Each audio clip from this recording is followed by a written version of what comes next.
Estado para mim. Sejam muito bem-vindos. Estamos felizes e nervosos ao mesmo tempo, estamos tremendo muito, mas tudo isso vai valer muito a pena, tá? Eu quero agradecer em nome do grupo a presença de todos vocês. Vocês são muito importantes para nós essa noite, tá? Hoje encerramos a Semana Espírita do GEPAL e o nosso tema é mudanças de atitude. Tá? A ideia desse tema, né, dessa atividade, surgiu de uma chuva de ideias entre amigos e que juntos formamos esse trabalho. Foi bastante produtivo para nós e assim esperamos que sejam para vocês também. Possamos passar a mesma mensagem que serviu para nós durante toda a atividade. Profundamente agradecida, Mestre Jesus, a Deus, o nosso Pai, e a Jesus, o divino amigo e mestre das nossas almas. Agradecemos porque a bênção do Teu Evangelho nos conduz ao final desta semana a palavra mágica chamada esperança. A esperança, Senhor, que inunda os nossos corações, que faz-nos recordar dos dias melhores, e que, acima de tudo, a presença do Teu Evangelho nos conclama, Senhor, a gratidão. Por tudo isso, por tudo que tivemos a alegria de viver nesta casa essa semana, somos agradecidos. Rogamos ao Seu coração bendito, Jesus, que abrace a cada companheiro, encarnado e desencarnado, que por aqui passou. Por aqueles, Jesus, que contribuíram para que esse dia acontecesse, a nossa eterna gratidão. Aos amigos que trabalharam aqui, fica, Jesus, o eterno convite de estarmos juntos, na esperança constante de aprender contigo a amar e a servir. Que nessa noite, Mestre Jesus, a esperança que emana em cada coração seja o suficiente para nos acordarmos dispostos, confiantes, agradecidos e, acima de tudo, comprometidos com o Evangelho do Senhor. Obrigada, amigo. Obrigada, amigos da vida maior. E que a Tua paz permaneça conosco. Que assim seja. Agora convidamos a todos para compartilharmos da ideia e do trabalho. Meu nome é Ailton Baleiro, sou de Sertãozinho. No ano de 2007, começou a aparecer umas feridas estranhas no meu corpo. Primeiro, aparecia uma afta na boca, e aquilo não curava nunca. Depois começou a aparecer outras coisas estranhas na cabeça, outras partes do corpo, né? E veio de dermatologista, e ela me disse então que aquilo era uma doença rara, chamada pênfigo vulgar, mais conhecido pela população como fogo selvagem. Levei um susto muito grande, porque como eu sou de Garapava, bem vizinho a Uberaba, eu sabia do Hospital do Fogo Selvagem, da Dona Aparecida, de Uberaba, né? E sabia como era muito sofrido a vida de quem tinha essa doença. Então, na hora, fiquei muito apavorado. E, graças a Deus, essa dermatologista conhecia onde tinha o melhor tratamento, que era, ainda mais uma vez, bastante sorte, né? Aqui em Ribeirão Preto, no HC, tem o melhor tratamento do Brasil para essa doença. Fui a primeira vez em Ribeirão Preto, no HC, e a mulher me deu um abraço, porque ela, a diretora do departamento que cuida dessa doença no HC em Ribeirão Preto, sabe o sofrimento que as pessoas têm que passar, me deu um abraço e falou: você precisa se internar hoje. Isso era uma segunda-feira, meu filho mais velho se casaria no próximo sábado. Aí eu disse para ela, na minha ingenuidade, né? Falei: mas se eu me internar hoje, eu consigo sair até o sábado. para participar do casamento do meu filho mais velho, ela me abraçou novamente e disse: vamos fazer o seguinte, volta para sua casa, faça o casamento do seu filho e volta na próxima segunda-feira. Essa semana foi uma das piores da minha vida, porque alastrou para o corpo inteiro. Bem, ficou o fogo selvagem, uma doença autoimune, e a pessoa fica com bolhas no corpo. Na verdade, no dia seguinte eu me internei e foi um tratamento realmente muito doloroso, né? Fiquei praticamente 2 meses no HC, e nos piores momentos eu não podia botar nenhuma roupa. Para eu conseguir deitar, eles passavam óleo na cama, para minha pele não colar no lençol. E aí colocava uma espécie de uma arapuca por cima, né? Para que os cobertores não tocassem a minha pele, né? E fui cada vez piorando mais, né? Cada vez espalhando aquilo pelo corpo todo, né? E durante todo esse processo, eu tive uma infecção hospitalar muito séria, porque como o corpo fica todo sem a pele, ficar sem a pele para mim foi tudo mesmo. Eu fiquei caiu as unhas, né? Eu tive dentro da boca, dentro do nariz, né? Da cabeça caiu o cabelo, né? Então fica sem pele dentro de um hospital. Peguei uma infecção hospitalar muito séria, que chegou um momento, inclusive num determinado dia, que se não encontrasse um antibiótico eu ia morrer mesmo, né? Então essa foi uma das coisas que aconteceu. Eu fui para isolamento também, mas minha pele foi se formando e até que um dia eu já não tive mais nenhuma ferida. Graças a Deus, presente encarnação, eu tive a oportunidade de conhecer a doutrina espírita. E isso, como nós sabemos, né, que ela sempre esclarece e ela consola. É muito interessante que eu não me lembro em nenhum momento, mesmo os mais críticos, nunca entrei em desespero, né? E apesar de saber que tem muitas pessoas que morrem com essa doença, motivado pela doença, eu nunca tive dúvidas que não seria o meu caso, que esse seria o meu caso. Eu sempre tive certeza de que eu sairia dali curado. De onde vem essa certeza, eu não sei. Mas uma coisa é certa, eu tive muito medo, chorei muito. Então o conhecimento da doutrina espírita, eu tenho certeza hoje, agora que já passou 12 anos, né, me fez não entrar em desespero. Mesmo porque, como ela esclarece, que somos nós que escolhemos as nossas provas, né? Então eu tinha certeza que isso estava de acordo com a justiça divina, né? E isso, a cada momento de desespero, a cada momento de banho no permanganato, e o meu pai, já desencarnado nessa época, há uns 7 anos já estava desencarnado, eu sentia, em especial na hora do banho do permanganato, eu sentia a presença do meu pai, né? E o que me fazia aguentar aquela dor, e que meu pai estava ali. Tanto é que eu e a minha esposa, a Edna, estava sempre junto ali. A gente cantava nessa hora.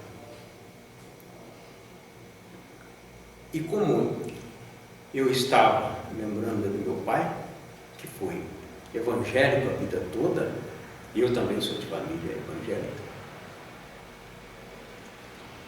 eu cantava lembrando as coisas da minha infância, que eram os hinos da igreja. Além disso, toda a família espírita estava junto comigo, né? As pessoas que me visitavam levavam os recados, alguns mandavam por escrito, né? Então, assim, era sentir que não estava sozinho, que aquilo era só um processo, uma hora ia passar. Disso eu tinha certeza, que uma hora iria passar. Mas é esse apoio da doutrina que me esclarecia, que me consolava, a ponto de eu saber que mesmo que desencarnasse, era porque assim tinha que ser. E isso era um grande consolo, né? Então a gente, em todos os momentos, sabia que estava tudo certo. Era isso mesmo. Que não era por acaso que eu estava ali. E depois de alguns anos, 2, 3 anos, não me lembro bem, numa nova consulta eu fui atendido por aquela mesma médica que era diretora do departamento, que me recebeu logo no começo, com um abraço. E ela falou: você está muito bem, nesse período todo você não tomou remédio? Não, não teve nenhuma bolha? Não, mas que ótimo. Eu falei: pois é, doutora, mas assim, como a ciência sempre diz que essa é uma doença autoimune e por isso não tem cura, eu vivo como se tivesse como uma espada sobre a minha cabeça. Que hora que a espada vai cair? Ela falou: então eu vou dizer uma coisa que é eu que estou te dizendo. A ciência diz que não tem cura, mas a minha experiência de mais de 30 anos de HC tratando só dessa doença é o seguinte: quem fica por tanto tempo sem remédio e não volta nenhuma bolha, nunca mais voltará a ter. Volte para casa e viva a sua vida normal, porque você não tem mais. Essa é a minha história, e a maior curiosidade que eu tenho é chegar ao mundo espiritual e saber por que eu escolhi passar por essa doença.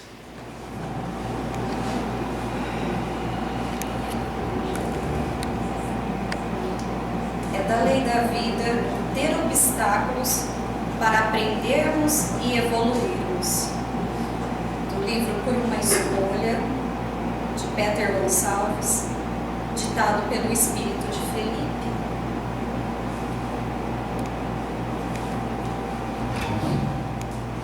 A existência de cada homem é resultante de seus atos e pensamentos. Do livro Palavras do Infinito, Francisco Cândido Xavier, ditada pelo espírito de Humberto de Campos.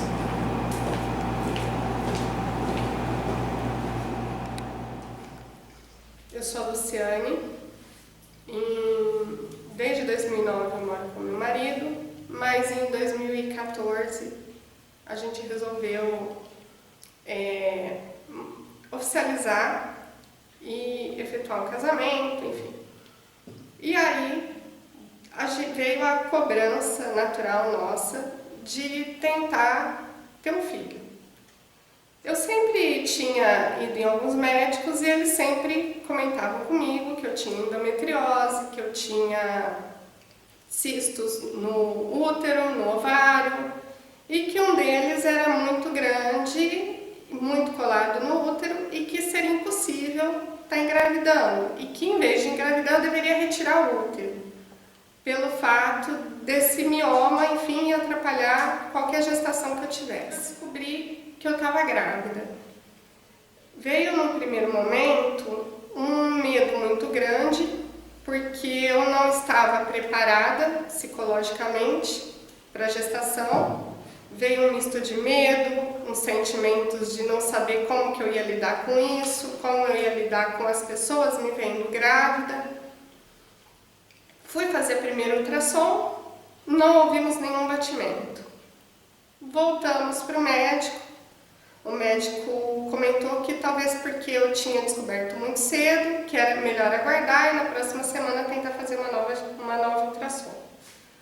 Voltamos, fizemos ultrassom, ouvimos o coraçãozinho, mas na minha cabeça ainda não entrava, eu não entendi exatamente o que estava acontecendo, né? Sabia que estava grávida, estava feliz, mas ao mesmo tempo ainda sem ter noção. Aí,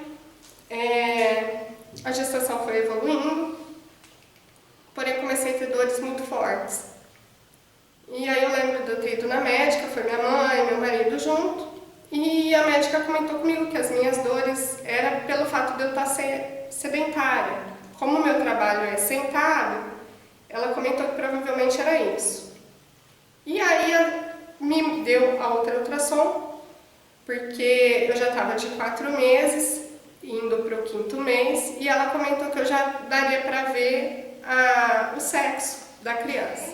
Fui no dia fazer ultrassom, e aí chegando lá, a médica da ultrassom comentou que não tinha mais batimento e que eu deveria voltar no médico. Eu não entendi na hora o que estava acontecendo, precisava de uma parte burocrática aí para poder agendar a cesárea, que teria que ser feita. E foi 1 mês esse tempo para estar aguardando. Fizemos toda a questão e no outro dia eu fui trabalhar, né, como se nada tivesse acontecido. Tentando lidar com isso, e aí o meio que eu trabalho, existem muitas festas, existem muitas viagens, e aí eu meio que vamos usar essa palavra, me enfiei em festa, queria balada, queria sair, queria beber. Aí, 1 ano depois, eu tomei um remédio que essa médica primeira havia indicado, por isso eu havia ficado grávida, e coincidentemente fiquei grávida de novo, que é o indutor de ovulação, e foi a mesma situação. Engravidou, mas daí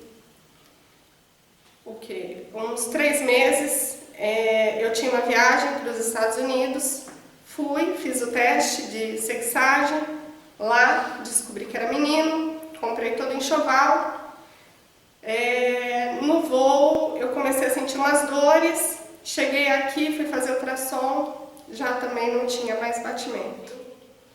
E todo sábado a gente marcava após o meu trabalho, da gente fazer um happy hour.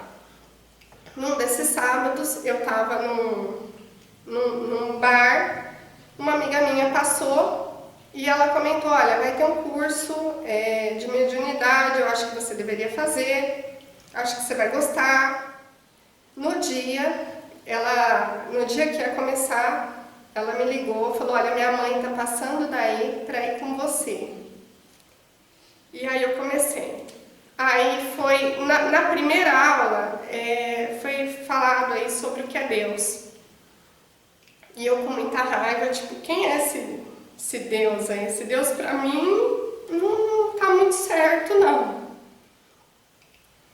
Segunda aula, um dos textos falava sobre o aborto.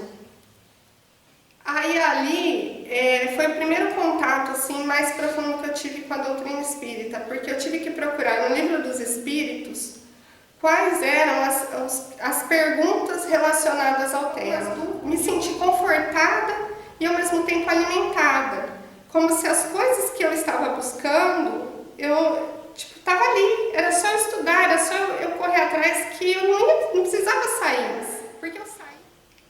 E eis que eu fiquei grávida novamente, e aí era gêmeos.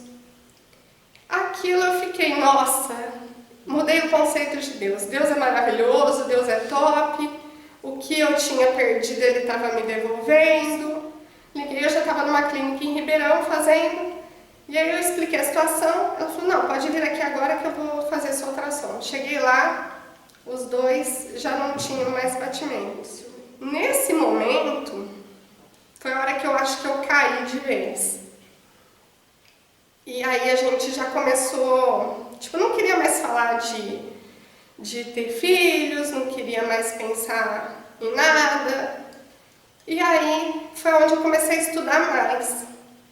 Comecei a buscar mais informações e um domingo, do nada, eu tava meio triste, e aí eu cheguei nele e falei, ó, hoje vamos combinar da gente não beber, vamos rezar? E aí foi uma semana muito diferente, foi bem legal. E isso se tornou meio que uma prática, a gente começou a estudar. O meu marido também começou a enxergar com uma outra maneira. O meu médico chegou à conclusão que eu tinha uma doença chamada trombofilia, ela era hereditária, tinha vindo do meu pai, e que se eu engravidasse de novo, se eu tomasse uma injeção que abria os vasos sanguíneos, eu não ia ter a trombose, que o que havia ocorrido nas demais era exatamente uma trombose na placenta, por isso que todos os outros bebês eles morriam, porque o alimento não chegava devido à trombose. Aí eu precisei viajar a trabalho, nessa viagem eu descobri que eu estava grávida, eu estava no exterior e isso me desesperou, porque na hora que eu descobri, o médico já tinha falado que eu precisava, naquele momento, começar a tomar injeção. Sou uma pessoa que morre de medo de agulha, então eu não tinha coragem de me aplicar, nada disso. E aí eu ia no hospital, pedia para as enfermeiras, esperava o tempo que fosse para elas me aplicarem a injeção. Cada ultrassom que eu ia fazer era um parto. Nesse meio tempo, um advogado me ligou, me informando que existia uma criança para adoção, porque a gente já estava pensando nisso. E aí foi uma briga com meu marido, porque nesse momento a minha gestação, eu tinha tido um sangramento, eu tinha que ficar de repouso, não podia andar, e ele precisava viajar, e aí ele comentou comigo que tipo, não ia ter como cuidar da criança. Isso era um golpe. Mas eu não sabia, passei o contato do advogado para esse casal de amigos. Eles foram ao escritório do advogado, eles conversaram, eles conheceram. E a minha gestação foi evoluindo, que eu precisei tomar, do momento que eu descobri que estava grávida, todos os dias até o dia que ele fosse nascer. A doutrina espírita, ela me ajudou e tem me ajudado em muitos momentos. Eu acho que o momento que foi o ponto de virada, no meu ponto de vista, assim, o que mais me deu força foi quando ocorreu a perda dos gêmeos.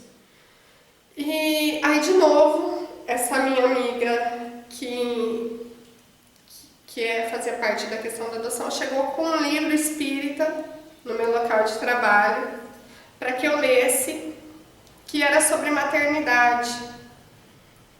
E eu comecei a ler, e aquilo foi aonde eu comecei a ver outros pontos de vista, né? Que ele já estava começando a falar a respeito, que era a questão lá dos abortos, dos natimortos, que eu já estava estudando isso no Livro dos Espíritos, mas eu não tinha tido ainda, eu lia, mas eu não tinha tido a interpretação dentro de mim, eu não tinha sentido. E ali eu comecei a entender e a sentir o que era, e aquilo foi fazendo com que eu estudasse mais. E aí, hoje, eu tenho um menininho lindo, dos olhos azuis, extremamente risonho, super saudável, que vai fazer 1 ano.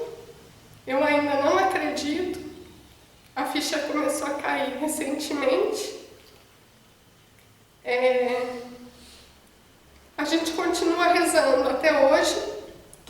domingos. E assim eu tenho continuado. Essa é a minha história. Eu sou a Luciane. Pergunta: há de fato, como indica a ciência, crianças que já no seio materno não são viáveis? Com que fim ocorre isso? Resposta: frequentemente isso se dá e Deus o permite como prova, quer para os pais, quer para o espírito da criança. O Livro dos Espíritos, Allan Kardec, questão 355.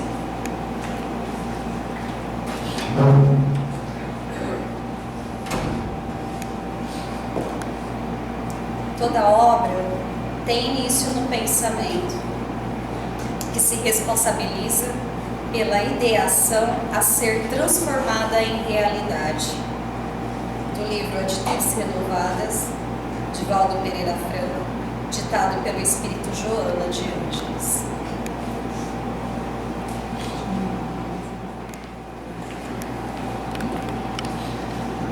A tristeza não é o inverso da alegria, mas a sua ausência momentânea. É um estado que conduz à reflexão, não ao desinteresse pela vida, à contemplação dos valores vividos e não à melancolia, mas a análise de suas necessidades reais, ainda não expressadas. A tristeza, porém, é um fenômeno natural que ocorre com todas as pessoas, mesmo aquelas que vivenciam os mais extraordinários momentos de alegria. Do livro Atitudes Renovadas, de Valdo Pereira Franco, ditado pelo Espírito de Joana de Ângeles.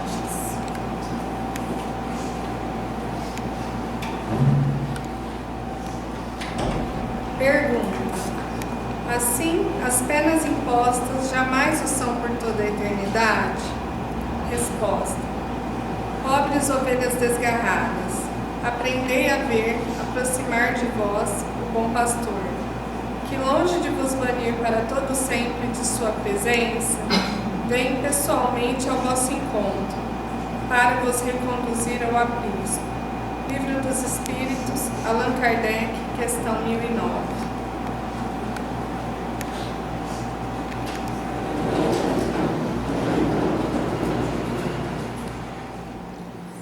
Meu nome é Janaína, eu tenho 38 anos e sou adotiva desde os meus 4 meses.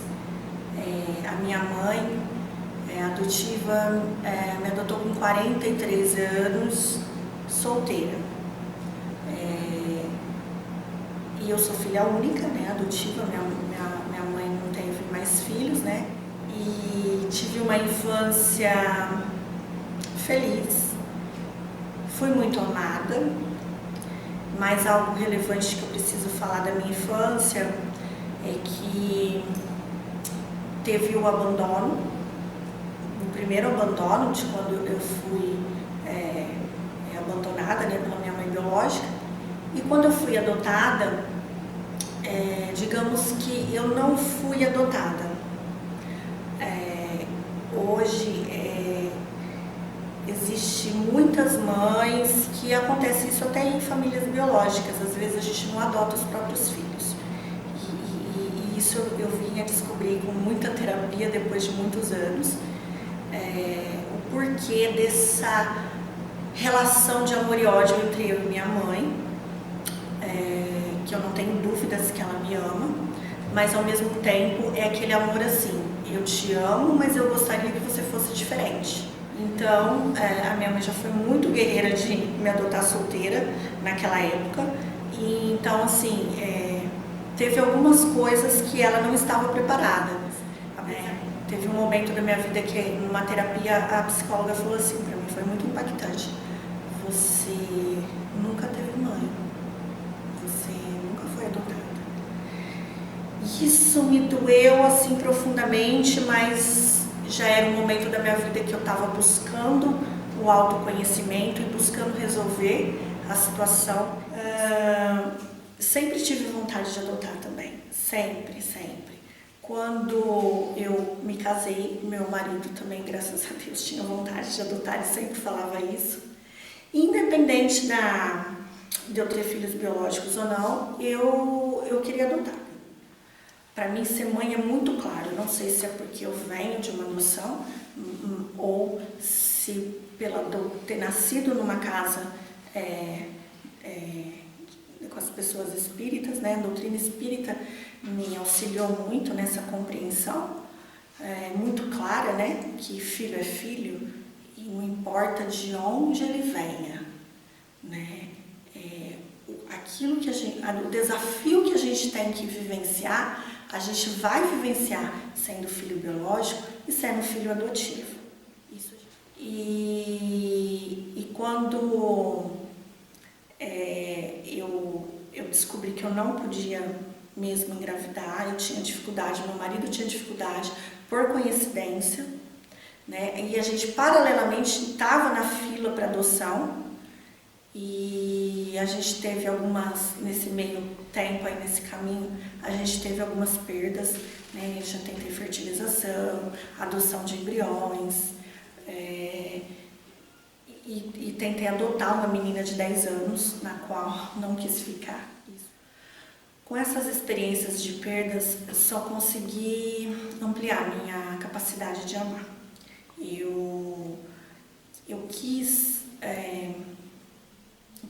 eu vivenciei essas experiências e só tenho a agradecer, porque isso só proporcionou pra gente ampliar a nossa capacidade de amar mesmo, né? Tanto que a gente ampliou nosso perfil depois lá no fórum, né? Para doenças, HIV positivo, uma série de coisas que foram acontecendo na nossa vida e que foi proporcionando essa visão diferente da vida, né? E aí em 2018, né, eu estava para adotar uma criança que é recém-nascida, que ainda não havia nascido. Eu acompanhei a gestação dessa pessoa e eu ia fazer uma adoção consensual, que ela é legal, ela não é ilegal, porém depende da interpretação do juiz, só que tinha algo me incomodando. E eu achava que eu não estava me sentindo bem porque eu não estava sendo honesta. Legalmente estava legal, só que eu não estava sendo ética, porque eu estava passando na frente, na fila de pessoas. Porque se esse bebê não viesse para mim, ele ia para o primeiro da fila, né? Enfim, faltando 2 semanas para o neném nascer, o fórum me ligou, perguntando se eu queria conhecer a história de uma criança que estava para adoção. Aquilo gelei, falei, o que eu faço agora, né? Falei, vou de coração aberto, como eu sempre fiz na minha vida toda. E chegando lá, eles apresentaram que era uma criança de 5 meses, da qual era a 6ª gestação, da genitora usuária HIV positivo, da qual foi espancada a gravidez inteira. E ela nasceu aparentemente normal. Foi direto para o abrigo, foi direta acolhida. E com 4 meses ela pegou rotavírus e entrou em status de convulsão e foi entubada, ficou mais de um mês em coma, deu 2 paradas. E quando ela voltou do coma, ela não se mexia. A gente não sabe como ela vai ser, se ela vai sentar, se ela vai andar, se ela vai falar. Eu só sei que ela está apta para adoção e a gente quer saber se vocês aceitam. Ela chama Maria Cecília.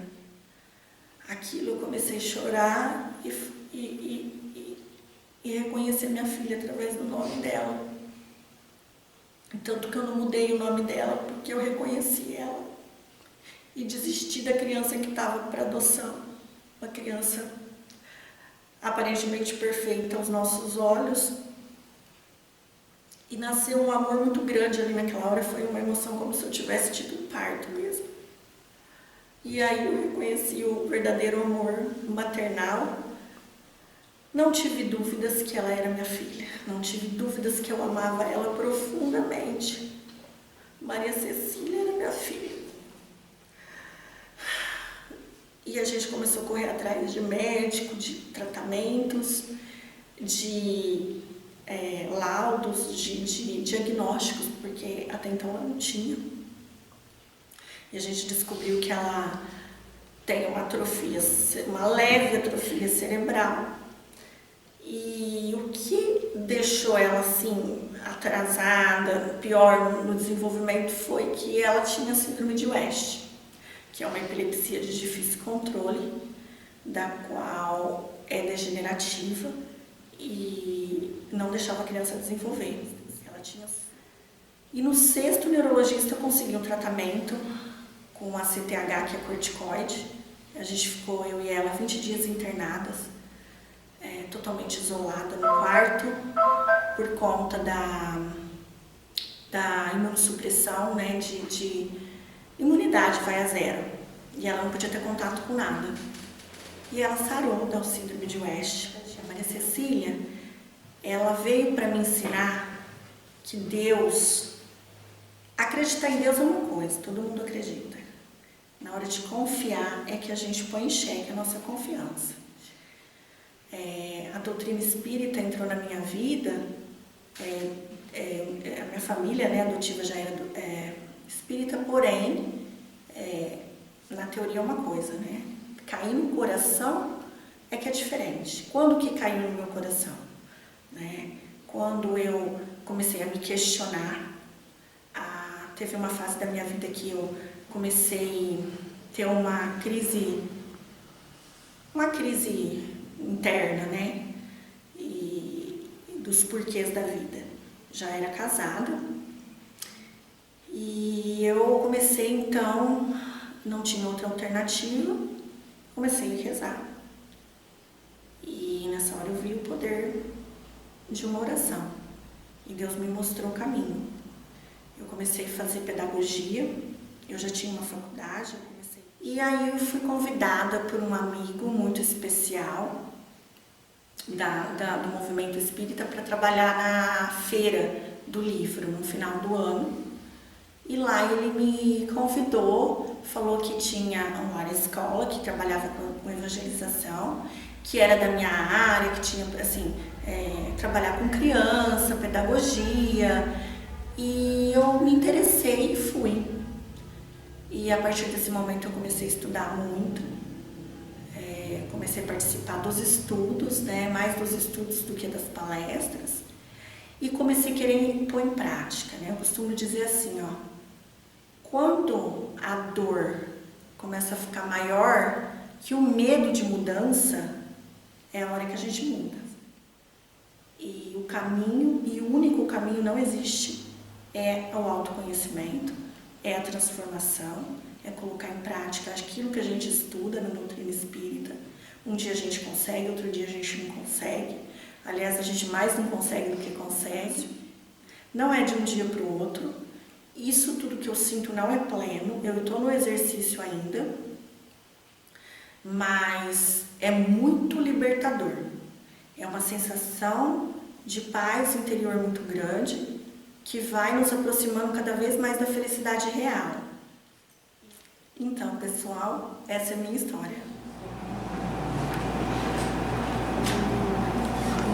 Quem é minha mãe e quem são os meus irmãos? Eis aqui minha mãe e meus irmãos, pois todo aquele que faz a vontade de Deus, esse é meu irmão, minha irmã e minha mãe. Marcos capítulo 3, versículo 20, 21 e 31 a 35. Mateus capítulo 12, versículo 46 a 50. O Evangelho segundo o Espiritismo, Allan Kardec, capítulo 14. Honrai vosso pai e vossa mãe.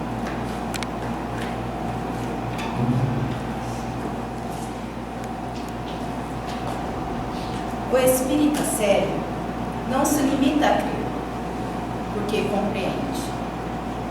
E compreende porque raciocina. Livro O Céu e o Inferno, de Allan Kardec.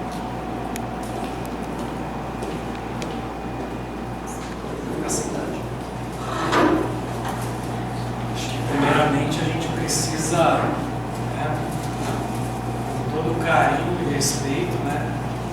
sincero, com o mais profundo e sincero sentimento de respeito com esses amigos que de alguma forma compartilharam histórias tão delicadas, histórias íntimas. Nós estamos num mundo em que falar de dor é muito complexo, né, muito delicado. Então, assim, nosso profundo respeito a esses amigos que compartilharam essas histórias conosco. O objetivo do estudo é falar como que a doutrina espírita toca o nosso coração, como que ela nos permite, nos alicerça as mudanças, né? Então, para isso a gente vai falar de um esqueminha, né? Vocês vão perceber esse esqueminha ao longo de cada vídeo. A doutrina espírita, portanto, ela nos traz dois leques de possibilidades. Um que é a reforma íntima, que a gente escuta tanto falar aqui na casa, em todas as casas, a gente escuta falar muito da reforma íntima. E a outra possibilidade que ela nos abre, né, é uma nova leitura sobre Deus, sobre a existência e a moral, a partir da fé raciocinada. Vocês notarem o discurso de um dos nossos colegas, todo o raciocínio. Quando a gente tem uma nova leitura sobre Deus, sobre a existência, uma nova compreensão moral, né, a fé raciocinada, não há como não sentir uma renovação de esperança.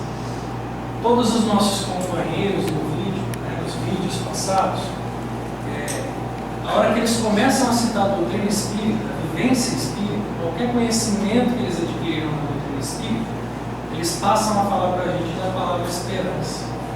Um leque de abertura de possibilidade de compreensão. Não é mais o aqui e agora. Né? Tudo há um sentido, um motivo, um propósito maior. Essa esperança renovada é o combustível. Né? Combustível esse que nos leva e nos retorna à reforma íntima, que é a nossa grande proposta. A gente começar a descobrir as nossas dores, os nossos sentimentos, e a partir daí caminhar, buscar a renovação. Para isso a gente passa por algumas etapas. A primeira etapa, um tanto quanto estranha, né, é quando a gente começa a ter consciência de si. Então a gente começa a estudar as leis morais, a gente começa a ler, começa a descobrir que a gente é um pouquinho diferente do que a gente supõe. Né?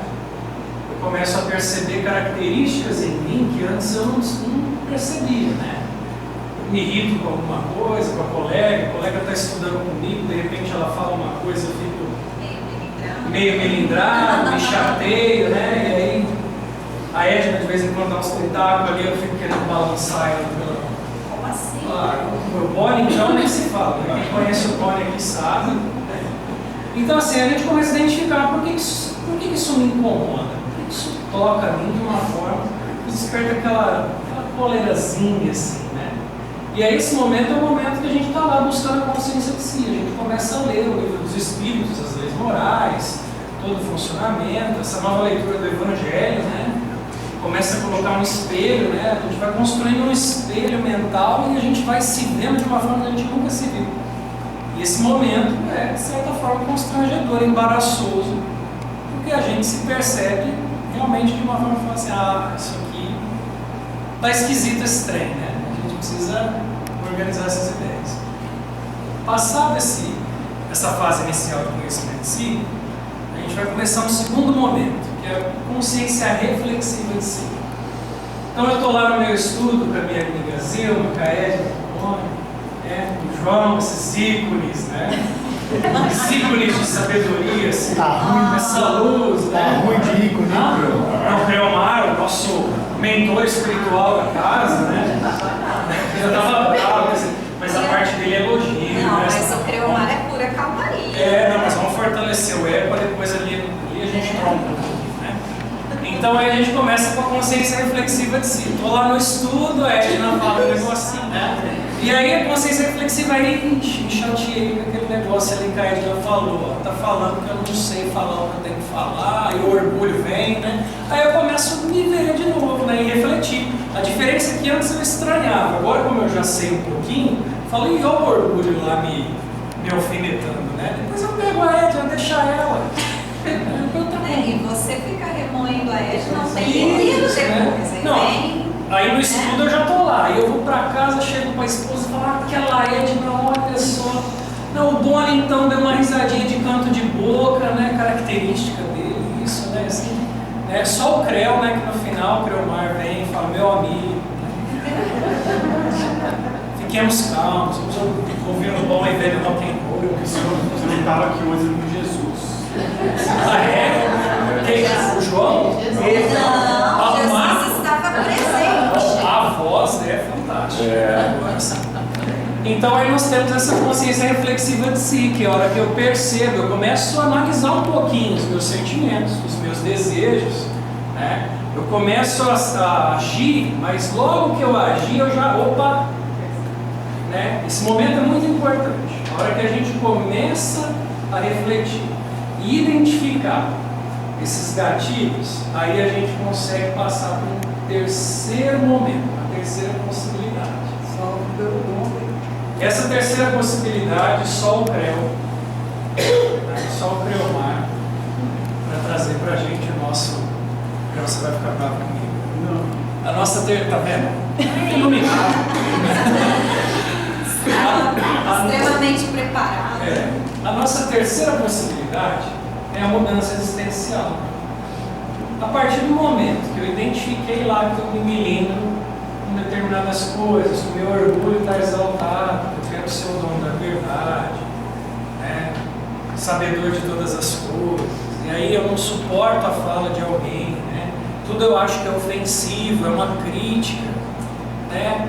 Aí eu começo a refletir, pô, esse negócio é meu, nem tudo é pessoal. O outro é livre para pensar o que ele quer, o outro tem o entendimento dele. Eu deveria, inclusive, me abrir para o entendimento dele, construirmos conhecimentos juntos, que nada mais é do que a semana do Jepal. Ninguém aqui se coloca numa postura de suposto saber. Nós todos aqui estudamos, compartilhamos os estudos, né? De uma forma que todos nós aprendemos junto. Né? Então aí eu começo a perceber isso. E aí vai a possibilidade da mudança existencial. Mas para essa mudança existencial acontecer, ainda temos um problema. Nós temos uma barreira. Né? É a barreira dos sentimentos e dos desejos. Porque a hora que a Edna fala para mim, devia estar tudo decorado, a minha vontade é de pegar ela no pescoço, né? E levar ela ali na igreja, ali pro padre, falar com ela para ver se. Padre, dá um jeito. Padre, porque aqui você, né? Você faz assim pra você. Ela, né? Demorar. Então aí eu sinto uma raivinha, né? E meu desejo é de pegar ela no pescoço. Olha, como que eu vou mudar se eu fico sentindo isso? E aí a gente volta para uma ideia assim: quando nós estamos na reforma íntima, quando nós buscamos a reforma íntima, automaticamente a gente vai falar de sentimentos e desejos. E aí a gente vai conhecendo melhor esses sentimentos, esses desejos, e quanto mais a gente se abrir para isso, vai para o terceiro passo ali, que é a mudança existencial. Agora, o que mobiliza tudo isso? A gente falou do combustível, né? A doutrina espírita vem, renova as nossas esperanças, amplia a nossa capacidade de compreensão, né? E nos dá um combustível, mas tem uma palavrinha e não tem nada de mágico nela. E se vocês pegarem toda a obra do Kardec, vocês vão ver essa palavra. Eu não vou contar, o Boni provavelmente deve ter a quantidade. Não contou ainda? Ainda, né? Na próxima semana do Jepal, você, por favor, traga pra gente. Existe uma palavra chamada vontade. Em todos os nossos depoimentos que os companheiros trouxeram de alguma forma a movimentação da vontade. Eu posso sofrer alguma coisa, eu posso sentir algo, eu posso ter uma tristeza, uma patologia, um desentendimento com alguém que me é muito querido, uma perda. Mas se eu não movimentar a minha vontade para mudar o meu olhar para essa situação, vai ficar muito complicado para a gente continuar caminhando, né? Então, qual que é a nossa ideia? Como que a doutrina espírita traz para a gente isso? A mãozinha levantada ali. Opa! Só uma lembra. Por favor. Permanecer onde estamos é uma movimentação da vontade também. Claro, sim. Fala mais para a gente. Não? Não? É só isso. Eu acho interessante a questão primeiro, né, a doutrina espírita, ela foi escrita, remontando, 160 anos, né? 1850. Juntar os 5 livros, não é bom renovar para 170 anos. E como ela muda? Mas não é que ela muda. A doutrina continua sendo a mesma coisa. O que muda é o entendimento ao qual você passa, e nós brincamos, é apenas uma brincadeira mesmo, que toda vez que a gente fecha um livro espírita, um livro da codificação, você abre do começo e mudou tudo. Por que ele mudou? Ele mudou porque esse caminho ao qual você ricamente trouxe, você tenta fazer esta informação, como você mesmo disse, ela não entra atravessada, ela entra, não sei como. É um estranhamento. Né? Exatamente, aí você fala, não, eu preciso fazer esse ciclo, é um ciclo doloroso. E você pode perceber que em todos os testemunhos é doloroso. Por mais que você conheça o doutrina espírita, por mais que você já tenha praticado, e como a Janaína, eu acho que já vi essa moça no Google, ela não me é estranha. Ela estava escondidinha lá dentro. Eu imagino que você fez assim na hora que começou. Eu conheço a parte. A moça é artista, né? A moça é artista. Na hora que você faz essa movimentação, na hora que você vê essa movimentação acontecendo, você fala assim, eu não vou fazer. Não dá. Não dá. Mas o que a doutrina vai falar? Como, a partir da sua movimentação, e sim, desafio dados, definição da noção pública, eu vou procurar quantas vontades tem na codificação, e você aciona a vontade. Aí você pergunta, mas a gente tem uma predisposição à vontade? Não, você tem a vontade, em germe. Isso. Ela Na criação. É vontade. Na criação. Ela é vontade. Na hora que você coloca em ação. Isso, todo esse processo passa. O João falou da permanência, né? Posso tomar uma licença poética aqui, se vocês me permitem, licença poética? É seu. A gente está falando do combustível, né? Quer combustível maior e mais gostoso do que estarmos numa sexta-feira, depois de uma semana cansativa de trabalho, entre amigos, compartilhando histórias, compartilhando entendimentos, renovando as esperanças, a palavra esperança, né? Fortalecendo uns aos outros. Isso é mais um combustível. A permanência, ela se dá à medida que a gente vai tendo esses movimentos também. Para de rodar essa cadeira. Pelo amor de Deus. Gente, eu ia vir com um sapato de cada cor. Ele tá filmando. Ah, ele tá filmando. Para de rodar essa cadeira. Gente, pra quem não sabe, o João tem toque, tá? Então, é desesperador. Da hora E eu acho uma coisa, eu acho uma coisa muito interessante, como bem colocado pelo Mônica, quando a gente se vê numa situação difícil e esses contextos foram trazidos para que, assim, nos faça lembrar, né, que, assim, não é fácil a movimentação da vontade, né? Nenhum de nós dissemos que é, né? Cada um com as suas dificuldades. Mas quando eu decido me movimentar, as coisas vão ficando mais claras,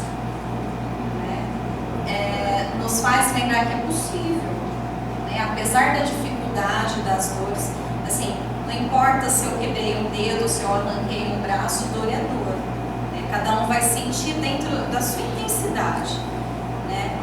E como é que eu faço para sair dessa dor? É fácil? Não, é um dia de cada vez. Tem dia que eu vou estar triste, nós vamos estar tristes. Tem dia que vai ser mais fácil, tem dia que vai ser mais difícil. Mas o importante é dar um passo de cada vez, né? A gente não pode esquecer o planeta que a gente está vivendo. Sim. Né? E é interessante esse raciocínio que a gente faz frente às nossas dificuldades, frente às nossas dores. O que é que eu estou fazendo aqui? Qual que é o meu objetivo? Porque lançar um olhar assim, olha, quantos de nós já ouviu assim, olha, a impressão que o espírita idolatra a dor, né? Mas no contexto que estamos num mundo de provas e expiações, se modificando o planeta de regeneração, né? Onde a expiação, então, faz parte do processo evolutivo. Né? E há como expiar sem dor? Eu creio que não. Mas quando você lança um olhar para a dor como sendo uma proposta pedagógica, a esperança começa a brotar. Né? Porque tem o sentido disso tudo. E aí o legal disso tudo é que a doutrina espírita traz um novo olhar para a dor, que é exatamente o que a gente precisa para dar conta de continuar essa caminhada. Porque senão Deus vira alguém muito bom. Ele é um bad boy, ele creu. Eu levanto a mão. Ah, não, você levantou bem aqui. Eu não vou deixar você falar porque você quer puxar meu orelha, então eu falo aí. Mas se ela é idosa, ela tem preferência.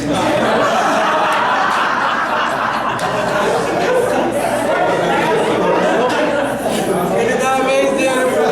Não pode ser, cara. Depois você me conta o que você está fazendo por aí. Ó o vermelhão que o cara ficou. É que é interessante, né? A vantagem de ser um pouco mais velha que você. Corrige isso aí. Pouca coisa. É que eu tive a oportunidade de acompanhar essas histórias, né? E a que esteve mais perto de mim, é lógico, foi a do Ailton. E eu me lembro muito bem de que a médica chegou e falou para mim assim, ele tá com, como é que é aquele trem que eu não aprendi a falar? Septicemia. A septicemia. Choque séptico. E ela falou assim pra mim, eu falei assim, e isso é sério? Ela falou assim pra mim, a senhora não sabe o que é? Eu falei, não, senhora. Aí ela foi me explicar. A hora que ela me explicou, eu falei, então é sério. Aí ela disse assim pra mim, o senhor Ailton pode morrer. Eu falei, mas não morre mesmo. E aí eu fui para a janela e lá do Hospital das Clínicas eu conseguia ver aquelas 3 torres ali. Eu ficava pensando, ô meu pai, minha casa está tão perto, eu queria correr para lá. E aí eu me lembrei que o que de pior poderia acontecer com o Ailton? Era ele desencarnar, mas morrer não vai. Então não vai acontecer nada. Vamos limpar as mãos, juntar. A moça fez todo o negócio lá no quarto, vestiu a gente com tudo quanto é roupinha que tinha, paninho, luvinha e vai.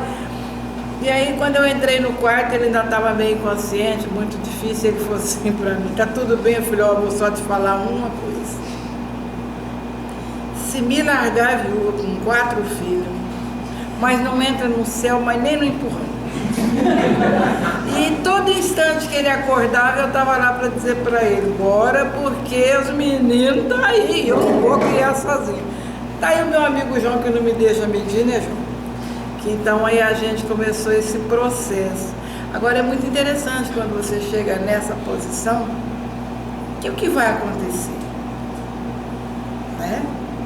Quando a Sandra disse assim, eu podia escolher chorar o corpo do meu filho, porque que um filho desencarne, a gente sabe que isso é extremamente dolorido, mas as circunstâncias, né? E ela fala assim, eu podia chorar e resolver. A nossa última amiga que falou agora, ela gravou um vídeo onde ela disse assim, que Deus desse para ela um dos filhos dele para ela amar. E Deus deu a Maria Cecília. A nossa companheira deixa a gente morder o Bento, né? Tanto sacrifício para ter o Bento, ela deixa a gente pegar o Bento. Tanto que a gente belisca ele. Então é mais do que esperança que essa doutrina abre, né? É a certeza que o maior educador de todos os tempos tinha razão. Meu reino não é deste mundo. E não falei mal de você. Deu o nosso tempo. Agora eu creio. Deu o nosso tempo, a gente faz a última colocação. Só ia lembrar que a Janaína falou da movimentação da vontade, que quando a dor é maior que o medo, né, da vontade de mudar. Mas eu acredito assim, que não precisa chegar nesse ponto, né, para a gente movimentar a nossa vontade. Quando a gente experimenta e persevera e faz o nosso melhor, você começa a perceber as benesses que você já consegue, né, adquirir com essa movimentação da vontade. E uma coisa que o Ailton falou que foi muito legal também, que ele sempre sentia a presença do pai dele, né? E a gente sabe que a gente nunca está sozinho. Na pior das hipóteses, o nosso amigo espiritual, né, está ali junto com nós. Coitado espiritual que aceitou nos orientar.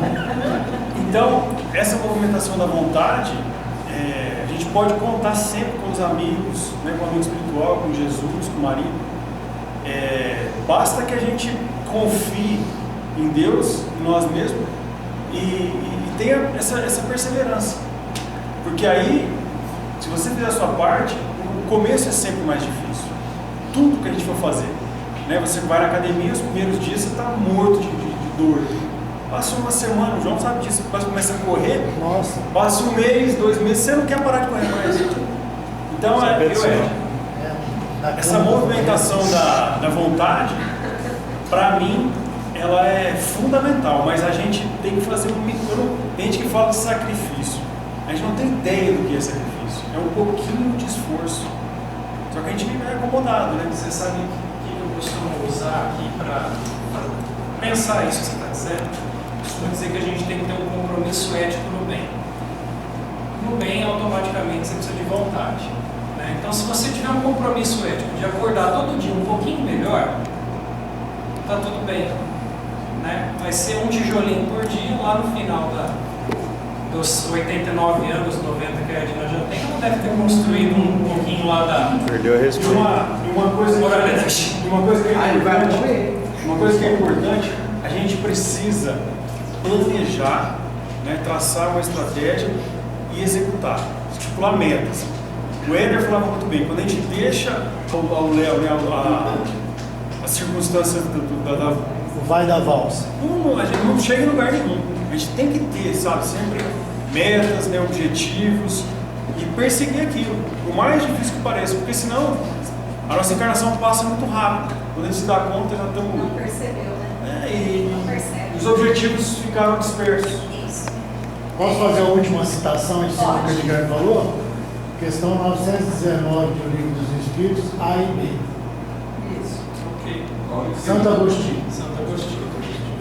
Bom, então, por questão de tempo, né? Nós Nosso temos um tempo, compromisso infelizmente, horário. expirou.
Senhor, a nossa eterna gratidão.